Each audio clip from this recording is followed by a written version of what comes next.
नमस्कार शेतकरी मित्रांनो. या महिन्यामध्ये राज्यामध्ये अतिवृष्टीमुळे इतकं भयानक नुकसान झालं. शेतीचं तर नुकसान झालंच झालं.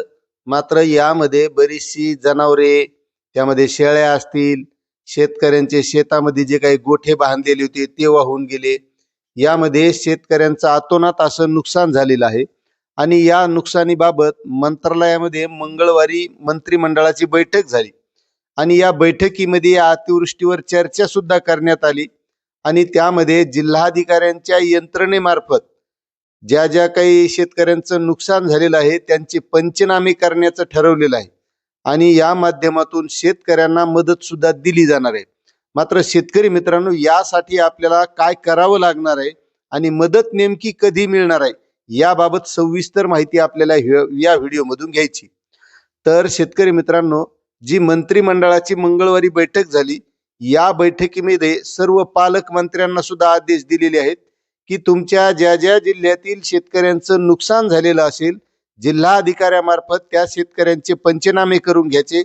त्या पंचनाम्यामध्ये शेतकऱ्यांच्या शेतीचं नुकसान असेल, पिकांचं नुकसान असेल, त्यामध्ये जनावरांचं नुकसान असेल, मग त्यामध्ये शेळ्या असो, कोंबड्या असो, बैल असो, गायी असो, किंवा काही शेतकऱ्यांचं जे नुकसान झालेलं आहे त्याबाबतचे सविस्तर पंचनामे करण्याचे आदेश दिलेले आहेत.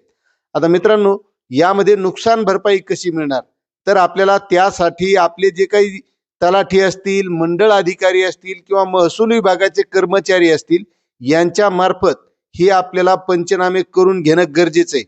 कारण आपण जर नुसती वाट बघित बसलो की येथील अधिकारी पंचनामे करतील, तर तसं होत नाही. त्यासाठी आपण स्वतः त्यांच्याकडे फोन लावायचा, त्यांना सांगायचं आपलं जे काही नुकसान झाले त्याचे फोटो असतील ते फोटो काढायचे, व्हिडिओ करून ठेवायचे आणि त्या अधिकाऱ्याला बोलून आपलं जे जे काही नुकसान झालेलं आहे ते सविस्तर नोंदवून त्याची नोंद घ्यायची. कारण ही नोंद घेतल्याच्या नंतर ही नोंद मंत्रालयापर्यंत जाणार आहे आणि मग त्या माध्यमातून शेतकऱ्यांना मदत सुद्धा दिली जाणार आहे. आता ही जी मदत मिळणार आहे तर ही शेतकरी मित्रांनो डीबीटी माध्यमातून डायरेक्ट शेतकऱ्यांच्या खात्यावर नुकसान भरपाई मिळणार आहे. आणि उपमुख्यमंत्री आणि अर्थमंत्री असलेले अजितदादा पवार यांनी तर सांगितलंय की दसऱ्यापर्यंत ही मदत शेतकऱ्यांच्या खात्यामध्ये येणार आहे. कारण नुकसानच इतकं भयानक आहे की काही शेतकऱ्यांच्या शेतामध्ये पीकच राहिलं नाही अशी परिस्थिती आहे. त्यामध्ये नांदेड असेल, परभणी असेल, जालना असेल, छत्रपती संभाजीनगर जिल्हा असेल, या ठिकाणी तर ढगफुटी झाल्यासारखं वातावरण झालं होतं.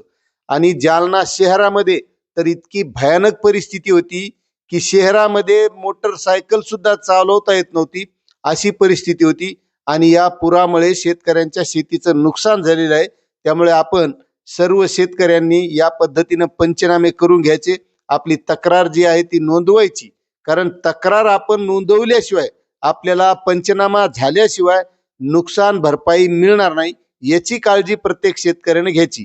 कारण उपमुख्यमंत्र्यांनी सांगितलेलं आहे की दसऱ्यापर्यंत ही मदत मिळणार आहे. आता मित्रांनो, तुम्ही पंचनामे केलेत का? तुमचं नुकसान झालंय का? नुकसान काय काय झालंय नक्कीच कमेंट करा. आणि चॅनलवर नवीन असाल तर सबस्क्राईब करा, व्हिडिओला लाईक करा, प्रत्येक शेतकऱ्यापर्यंत ही माहिती शेअर करा. धन्यवाद.